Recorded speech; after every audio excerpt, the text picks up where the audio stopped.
Good morning, everyone. My name is Dick Hickman, Mayor of the City of Angola, Indiana, and the 2014 President of the Indiana Association of Cities and Towns.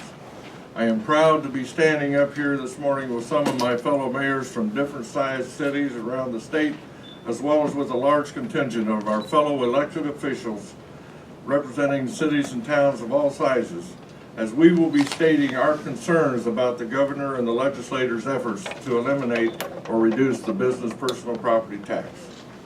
I believe that we are representing every city and town in the state of Indiana when we say replace, don't erase with state funding this source of revenue that you are proposing to take away from our communities.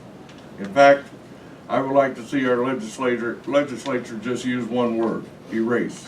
Erase these bills, period. I have been a mayor and an IACT member for 13 years, and I have never seen the members of the Indiana Association of Cities and Towns so united as we are now in trying to defend our community against these pieces of legislation. It's probably because many of us remember how getting rid of the inventory tax was not going to hurt our communities. And then we heard how the tax caps were not going to be harming our communities very much, and now we are finding out that the state's estimates of lost revenue were off by at least $300 million, and that number keeps climbing. Replace, don't erase is the theme, not just for our association, but for 20 associations that have come together as a coalition to ask the legislature to please stop the bleeding of revenues of cities, towns, libraries, counties, townships, and schools. These are the units of government that create the quality of life that businesses would like to see in the communities that they want to locate in.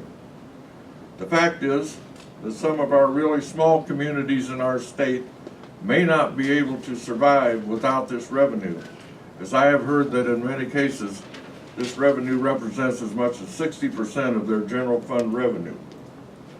Replace, don't erase may be what keeps some of our smaller communities from dying from lack of revenue. We as the members of IACT do not take great pleasure in having this open debate with our governor or our legislators, as we all serve the same citizens.